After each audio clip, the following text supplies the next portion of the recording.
Did Magga vote for China to be able to buy up more American real estate or American companies, they ask? Is that really a question? Really? That's what we're doing now? The spin? That's the spin? There's been some pushback among Trump cabinet officials in regard to what Elon Musk is doing. It sounds rather tyrannical and stupid. There is no reason to do that sort of stuff. We have people that don't show up to work and nobody even knows if they work for the government. So by asking the question, tell us what you did this week, what he's doing is saying, are you actually working? And then if you don't answer, like you're sort of semi-fired or you're fired, because a lot of people are not answering because they don't even exist. They're trying to find, that's how badly various parts of our government were run by, and especially by this last group. President Donald Trump took a moment to defend Elon Musk during a press conference with French President Emmanuel Macron. And that defense came in light of an email that Musk and Doge sent to federal workers, essentially demanding that they justify their positions and the work that they're doing in the federal government. And if they fail to do so, they will likely be terminated. Now, there's been some pushback among Trump cabinet officials in regard to what Elon Musk is doing, right, Cenk? Yes, in fact, the pushback has resulted in something that just happened that kind of resolves the issue on fired or semi-fired, as Donald Trump just said. We'll get to that in a second. So this all started over the weekend when Musk posted this on X. Consistent with President Donald Trump's instructions, all federal employees will shortly receive an email requesting to understand what they got done last week. Failure to respond will be taken as a resignation. I gotta say, this is the kind of corporate culture that makes everyone insane, usually in private sector jobs. And it's awesome that now it's being implemented in public sector jobs as well. Awesome micromanaging, but nonetheless, then an email was sent late Saturday by the Office of Personnel Management with the subject line, "What did you do last week?" In it, it reads, "Please reply to this email with approximately 5 bullets of what you accomplished last week and CC your manager," the email said. "Please do not send any classified information, links, or attachments." Now, federal workers were also told in that email to justify their jobs by midnight tonight, or risk getting fired. And so when someone responded to his post with an accusation that he's running the Twitter playbook on the government, Musk basically confirmed, yeah, that's basically what I'm doing. In fact, he argued, yeah, this works. Trump seems to agree with Elon Musk, as you heard in the video that we showed you earlier in this segment. In fact, Musk's post came hours after the president expressed that he wants Elon Musk to get even more aggressive with what he's doing. He wrote in a Truth Social post, all caps, "Elon is doing a great job, but I would like to see him get more aggressive. Remember, we have a country to save, but ultimately to make greater than ever before." And he ends it with Maga. But not everyone agrees, and that includes top officials in several federal agencies and departments. We're talking about cabinet officials. We're talking about people who were nominated by Donald Trump, confirmed by the Senate. They're basically telling their employees, their staff in these federal agencies, don't respond to this email. I'll tell you who in just a moment. But Cenk, any thoughts so far? Yeah, so breaking news, like I said in a sec here. But when we did the poll for this story, which is in the live chat, check it out now, vote if you can. We asked who's right, Kash Patel or Elon Musk, because Kash Patel was drawing the line here. And I'm curious about it for left wing, right wing. I mean, and I did a poll on it on X, and it's about 2/3 saying Kash Patel and now Pete Hegseth, who joined him next, are right and Elon Musk is wrong. It's not scientific, but it's just an interesting way of telling where folks are going. So, well, even though Trump sent that note saying, hey, be more aggressive, then Elon took that as a green light to do this type of thing, and he seemed to be backing him with that fired or semi-fired comment. By the way, how is anyone semi-fired?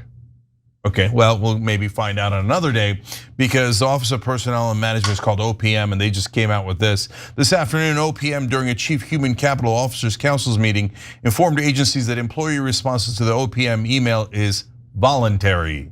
OPM also clarified that non-response to the email does not equate to a resignation. So apparently Elon walked back, and we will not be able to do this. And now, look, we're in the business of credit where credit is due. I did not have Kash Patel standing up to anyone and doing the right thing on any bingo card I have ever had in my life. But here, Kash Patel did the right thing. It led to a domino effect, and now Elon Musk has walked back on this absurd idea. And I'll tell you why I think it's absurd in a second. Go back to you, Anna. So several officials have basically told their staff members to avoid responding to that email. That broke prior to what Cenk just described. So for instance, for now, please pause any response, a top Pentagon official told employees this weekend, adding that the Defense Department will conduct any review in accordance with its own procedures.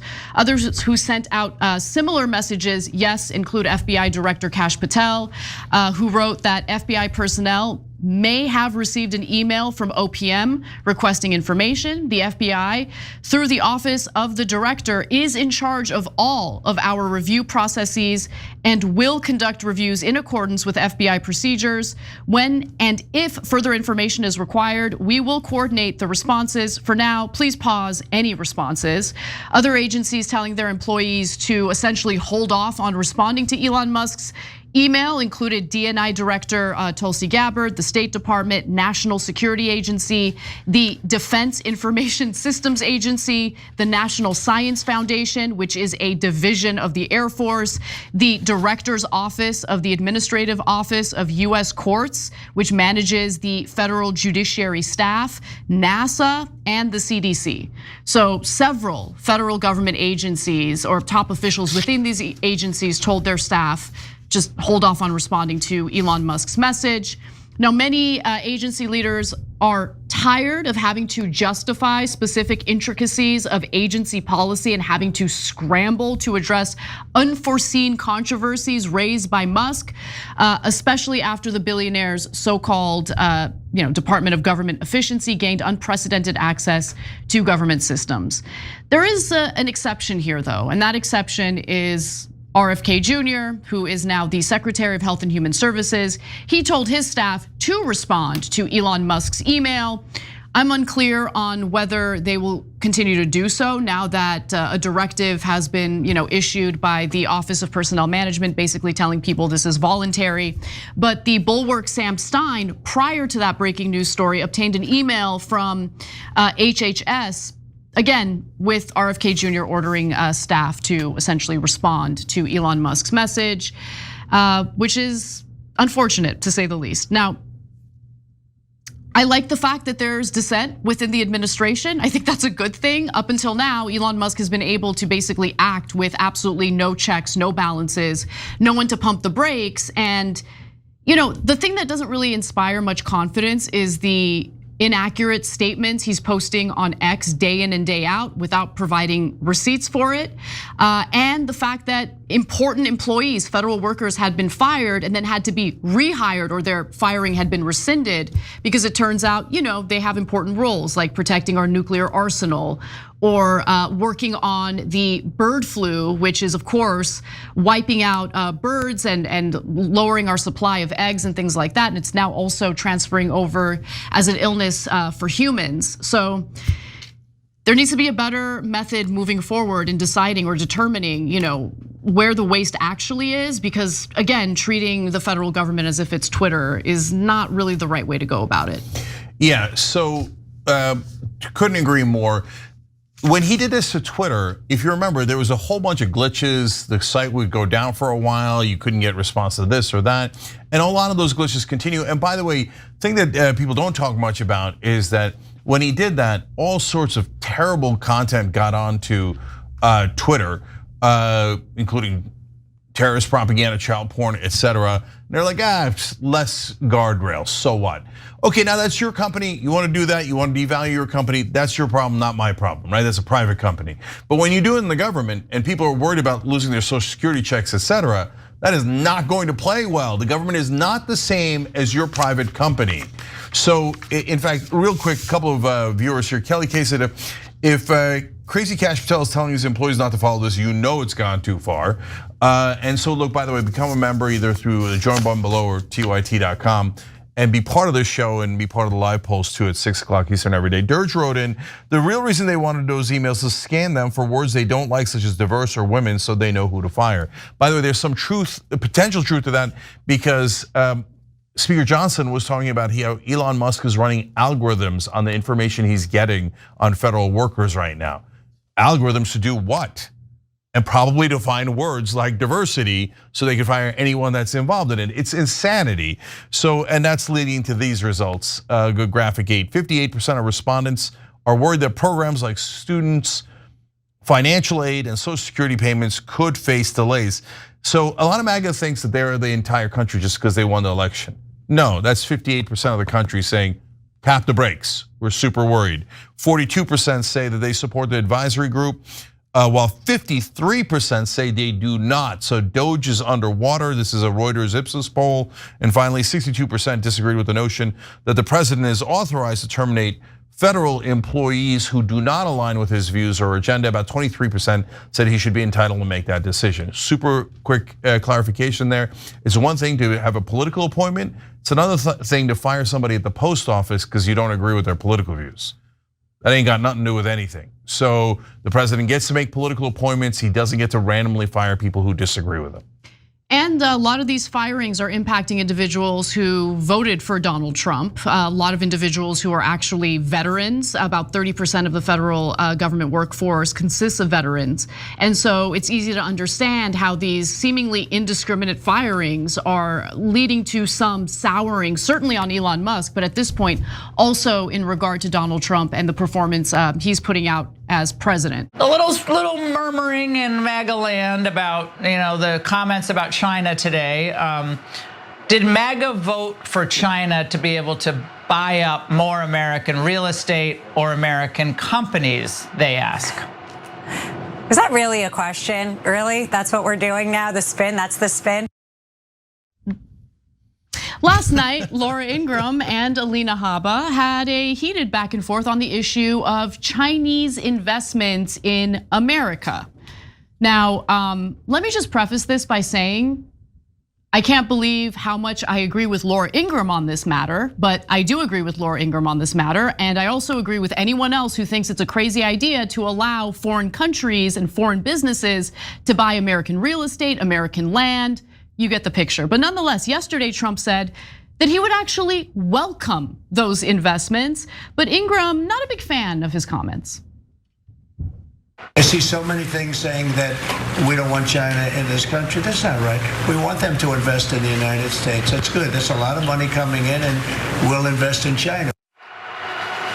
Oh, okay, but China's already bought up American companies, agricultural interests, and huge swaths of land and properties, including some that we've documented here on The Angle near our military bases. But did MAGA turn out for Trump because they wanted more of that? Or they want thousands of more foreign workers here to drive down wages and opportunities for Americans? A fine line must be walked. Americans first, always, no matter what the donors want. Damn right. Wow. No, I agree with her. I totally agree with her. In fact, I got a lot of heat because, and by the way, this isn't just a China thing. I don't think any foreign country should be buying up American land or American real estate, period. Okay, by the way, you wanna talk about China? You wanna talk about China? Let's go to downtown Los Angeles, where there is a massive abandoned high rise that a Chinese firm started building. They run out of money, they go bankrupt, and that's it, they take off. And that building is, I mean, it's just covered in graffiti. It has become a complete utter disaster. It's right next to the Staples Center that's been renamed crypto, whatever, but Staples Center. Yeah, so look at Laura Ingraham calling out the donors. let alone everything else. Yeah, I like it. And what donor is she talking about? Because there is one donor that has a lot of deals with China, and his name rhymes with Tilan. So that was an interesting call out there. And so for everyone on the left who said, no, there'll never be any lack of unity on the right, that everyone in right-wing media and everyone in Trump voters will never break with him and they'll justify every single thing he does. There's Fox News and Laura Ingraham. By the way, this is just one of like 3 stories today where they're in open rebellion. Well, look, right? I think people, look, I don't know what percentage, we haven't run a study or a poll on it, but I think at least some people who voted for Trump and believed in his message are now starting to wake up to the fact that the MAGA movement has completely been co-opted by tech billionaires and corporate interests. I mean, the proof is in the pudding. It's like you can see it, and you can see how much Trump has like flip-flopped on some of his core messaging, right? I mean, think about it.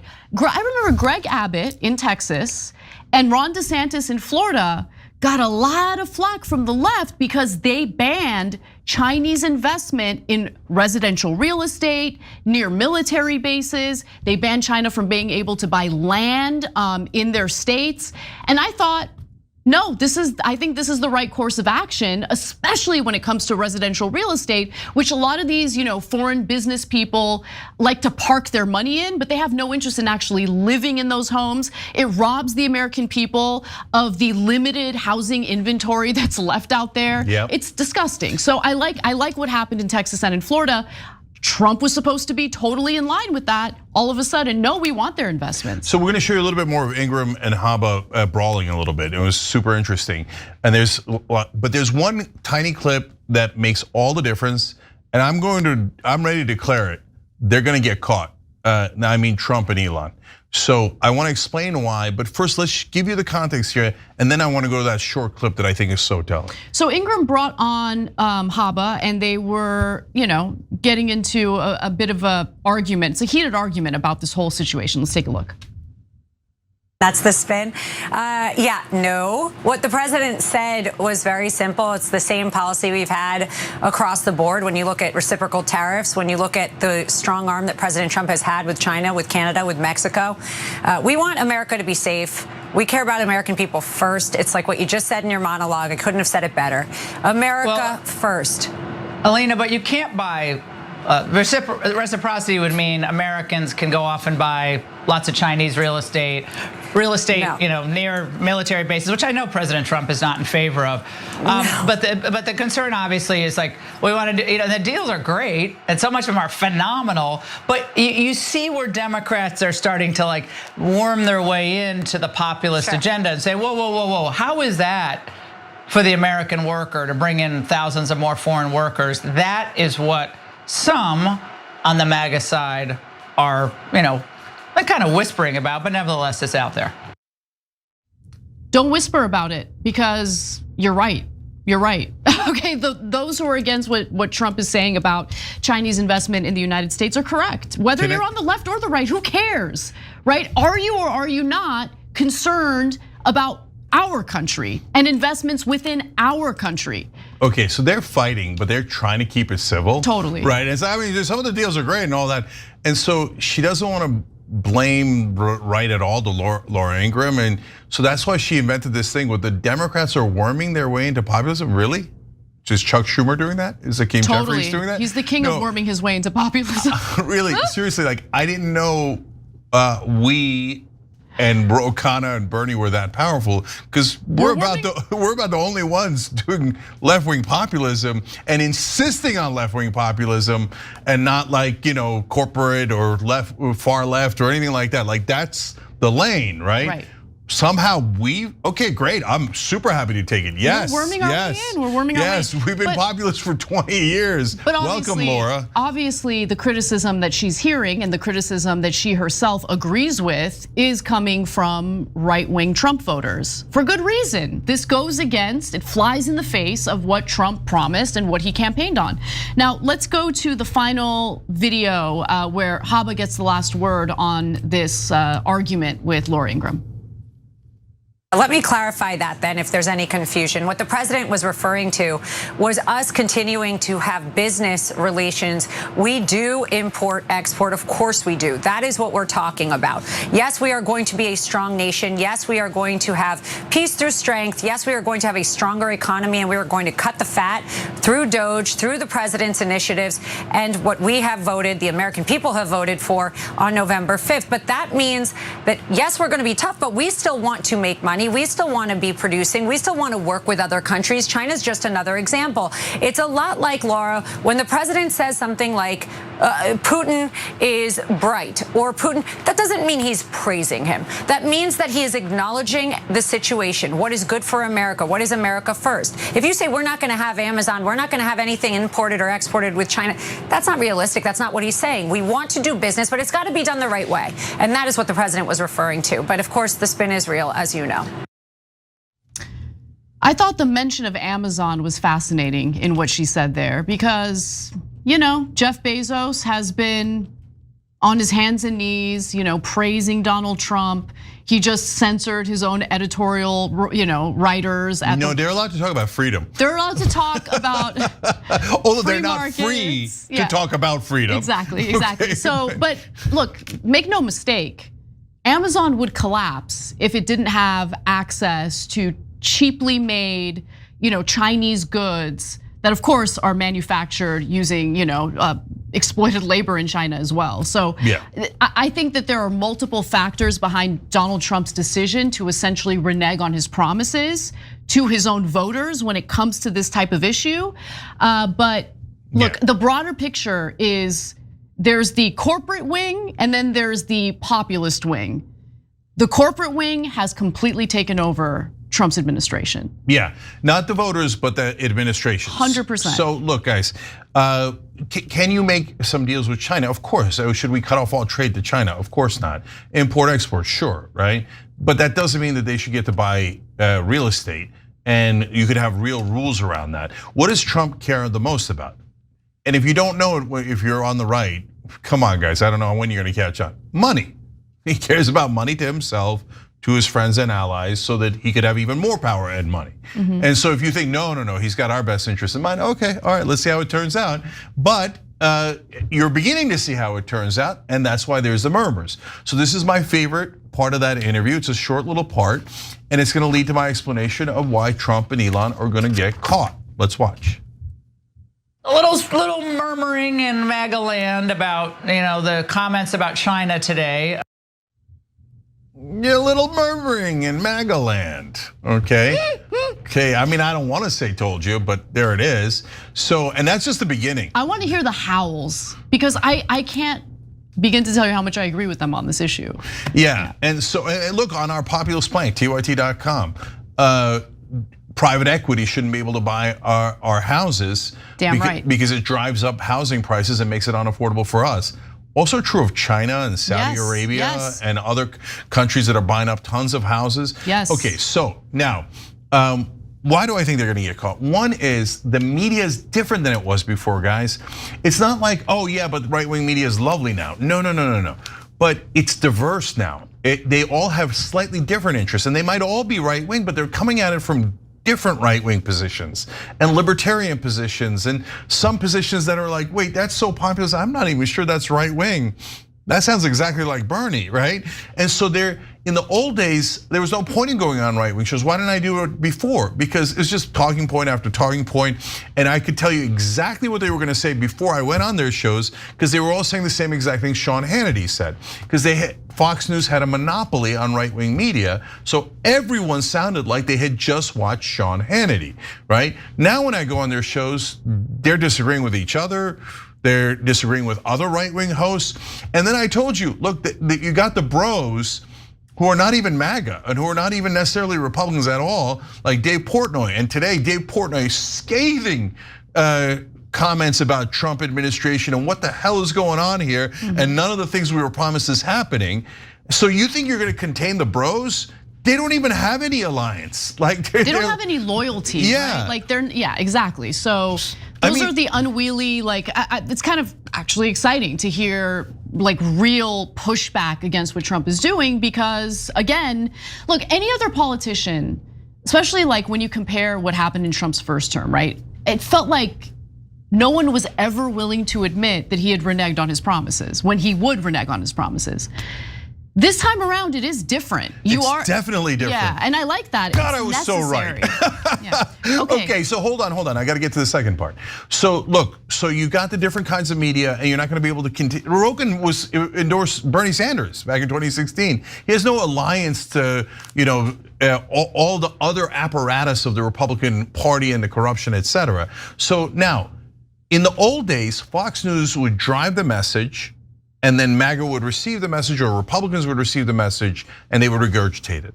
Now, because the media is so diversified and split up into different parts, now Magga is driving the message, and Fox News is repeating it. It's totally flipped on its head.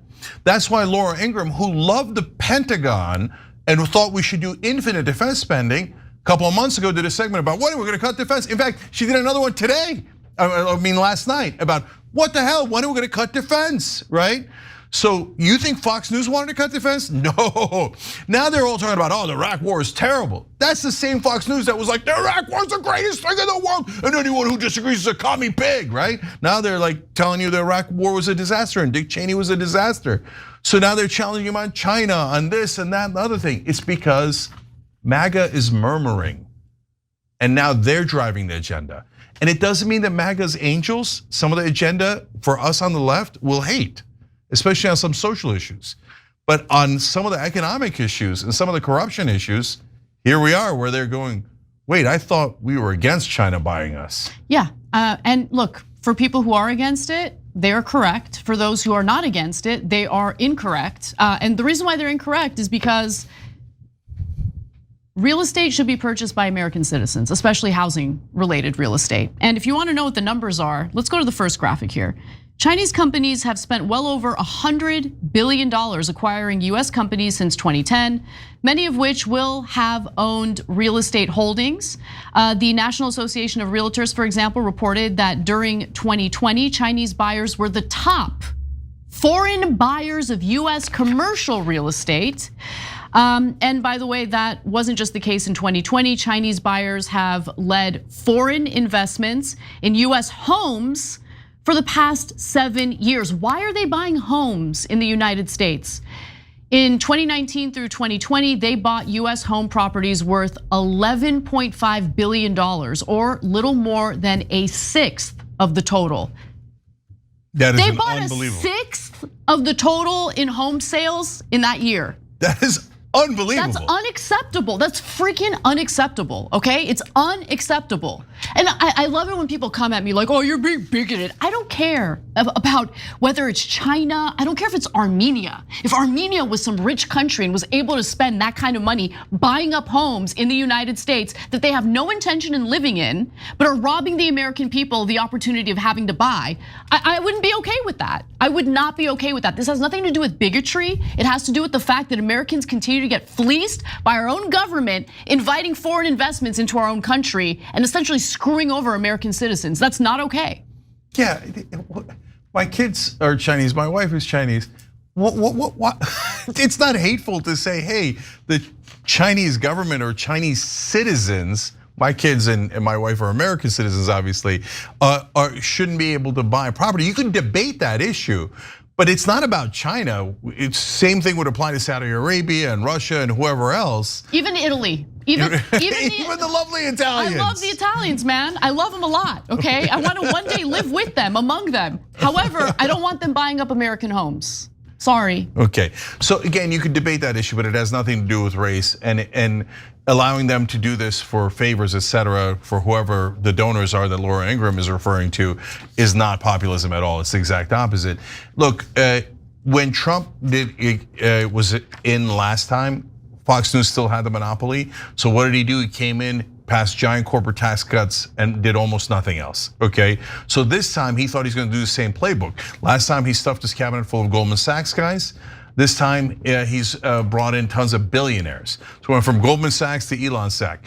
But either way, he's doing the same exact playbook. And what is the first thing? Guys, everything else is distractions other than the budget. The budget is real, that's where the money is, that's where the action is. And what did they just propose this week? $4.5 trillion in tax cuts for rich and corporations, just like he did in his first term, and increase defense spending by $100 billion. So back to the same exact corporate playbook, and they think they're not going to get caught, but they are. And they're gonna get caught by their own voters, let alone the rest of us. And this time, it's gonna be super interesting to see what happens when they do get caught. By the way, I misspoke. I just want to clarify. So when I mentioned a sixth of the housing was purchased in that year, it wasn't just by China, it was foreign investors overall. So let's ban all of them. Yesterday, Edward Martin, who's the US Attorney for the District of Columbia, he put out a statement, quote, "As President Trump's lawyers, we are proud to fight to protect his leadership as our president, and we are vigilant in standing against entities like the AP that refuse to put America first." It sounds rather tyrannical and stupid. There is no reason to do that sort of stuff. Agreed. Totally agree with Ben Shapiro, who called out the Trump administration for a move that he believes went too far and did call tyrannical and stupid. So what exactly did the Trump administration do? Well, as we have covered previously on this show, the Trump administration is feuding with the Associated Press over the dumbest thing imaginable. Remember, the Associated Press isn't just a news agency here in the United States. It is a wire service, meaning they provide coverage of events worldwide, okay? It's a wire service internationally speaking. So when it comes to something like renaming the Gulf of Mexico, the Gulf of America, well, Trump doesn't have the ability to just unilaterally change the name. And so the Associated Press, being an international news wire service, is gonna stick to the internationally recognized name, which is the Gulf of Mexico. Trump doesn't like that. He's whining about it. And in response, the Trump administration has banned the Associated Press from the White House, the Oval Office, and Air Force One, essentially punishing them for doing their jobs accurately as an international newswire service. The AP, by the way, is now suing the Trump administration, including Press Secretary Caroline Leavitt. Now let's watch Ben Shapiro as he admits that the Trump administration might not come out on top in this legal battle. The reality is that if the White House said the reason that you're ousted is because you won't say the things we want you to say, probably the White House loses in court on that, because that would presumably be a First Amendment violation. What they actually should just say is, listen, we're not even gonna give you a reason, right? The White House under Joe Biden didn't include any of the alternative media at all. And we're gonna treat all media equally, which means the AP does not get a leg up on, say, the Daily Wire or Breitbart or Daily Caller or anybody else in the online media. However, if you want to lose the sort of momentum that Trump has, and this is, again, I'm concerned with this because I want to see President Trump victorious. Distractions are the enemy. Yeah, but this isn't just a distraction, Ben, and he knows that. He knows. I mean, Trump can't stand any media that doesn't go along with whatever narrative he's trying to push out there. And if AP is unwilling to play ball with his unilateral renaming of the Gulf of Mexico, he does want to be a tyrant and essentially punish them for that. And that's wrong. We're supposed to have freedom of speech. And by the way, I also agree that the White House is not obligated to give everyone access to White House press briefings, the Oval Office, and all of that. I agree with that. However, don't downplay this as, something less concerning than what it really is. This is tyrannical and this is wrong. Punishing the Associated Press and going after them viciously because they're not playing ball with Trump is wrong. Yeah, with your bizarre propaganda. Yeah. That Trump is obviously using to distract people from other things that he's doing. Like, nobody thinks he actually deeply wants it to be called the Gulf of America. It is deeply disrespectful to his voters. It's disrespectful to the people that will think this is stupid, but it's more disrespectful to the people who will think it's a good idea because he's playing them. you do not do stuff like this to people you actually care about and respect. And Ben, of course, is not acknowledging that. I agree with most of what you said. I think that I'm glad that he is calling it out for being like looking tyrannical and covering it all. He doesn't have to cover it all. I think he loses credit when he frames the entire thing as this is only bad because it could be distracting. And I agree with you. Exactly. That is not the only reason that it's bad. And it's super weird that the only thing that bothers you is that this looks tyrannical, not that he's doing tyrannical things. That he is not respecting the Constitution, the separation of powers. He's defying what the judges have already ruled. These are not things that look tyrannical. These things are tyrannical, and that's the issue. And then like pretending that the AP and Breitbart are the same thing, that's ridiculous. Look, I would love for Joe Biden to have let TYT in or whatever.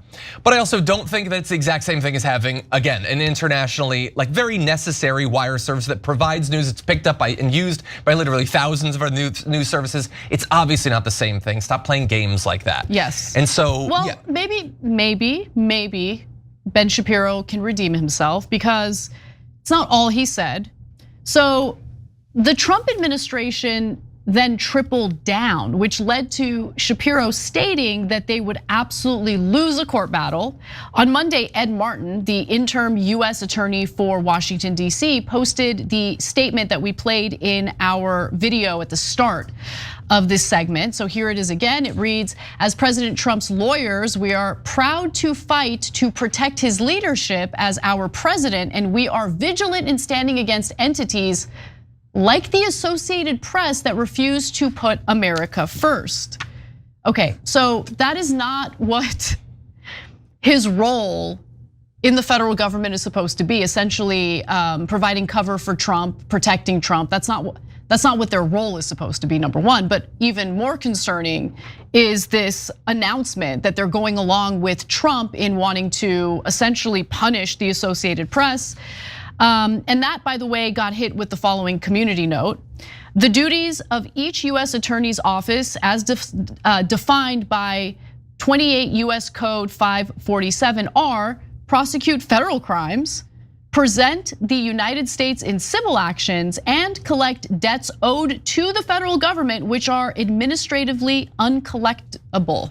Here's Ben Shapiro explaining how that statement could actually sink the Trump administration's case in court. That is just conceding the actual legal case. Because if the case that you are making is that the media have to reflect the perspective of the president of the United States to be given access, you're gonna lose in court. Also, it sounds rather tyrannical and stupid. There is no reason to do that sort of stuff. But they're gonna do it anyway, because there are no brakes on this car. And so any of our norms, any of our separations of powers, like all of that stuff has been thrown out the window under this new Trump administration. And by the way, we wouldn't put money on Trump or anyone on his team listening to Shapiro. In fact, today, Trump stated that media outlets that use anonymous sources should be sued. So how's that for press freedom? He says, as a president who is being given credit for having the best opening month of any president, and okay, all right. Anyway, I'm not gonna read all that. You get the point. He doesn't like that sometimes anonymous sources provide statements to journalists anonymously because they're fearful of retaliation from their bosses or from government agencies, from Donald Trump specifically. Yeah. So he's now going to go after reporters who use anonymous sources. Yeah. Okay. Yeah. Can we bring up that tweet for 1 sec? Because I think there's an interesting thing in there where he's like, you can't use anonymous sources. But he does start off by saying, as a president who's being given credit for having the best opening month of any president in history, sorry, buddy, you didn't cite your sources. Who said that? I'm gonna sue you unless you divulge who said you had the best month ever. And then he also says in the middle of that, I'm going to, at some point, I'm gonna sue some of these dishonest authors and book publishers, or even media in general. I'm just gonna sue media in general for doing this sort of thing. And again, Ben Shapiro doesn't get to be surprised by this. Donald Trump has been utterly hostile to the press this entire time. He has no respect for the First Amendment. This is not new. Yeah, I totally agree with you. Look, Trump has hated the media consistently. He has tried to punish the media consistently. He has succeeded in getting some of the billionaire media owners like Jeff Bezos to heel before him like a little bitch. But any thought that we're talking about a guy who actually values constitutional protections like freedom of speech and freedom of press? He doesn't. He's made that clear. And now he's got a cabinet full of all sorts of individuals who are willing to play along with his unconstitutional acts. The only question is, will the courts hold? He has lost some federal court cases so far. He's won a lot of them though. And as these things kind of get Supreme Court, there are some questions about whether those Supreme Court justices are gonna go along with what Trump wants as well. We'll see. But I will say, Amy Coney Barrett, who I was probably the most worried about, has been the most against Trump in some of her rulings. So we'll see what happens with some. So we'll see. Every time you ring the bell below, an angel gets his wings. Totally not true, but it does keep you updated on our live shows. Every time you ring the bell below, an angel gets his wings. Totally not true, but it does keep you updated on our live shows.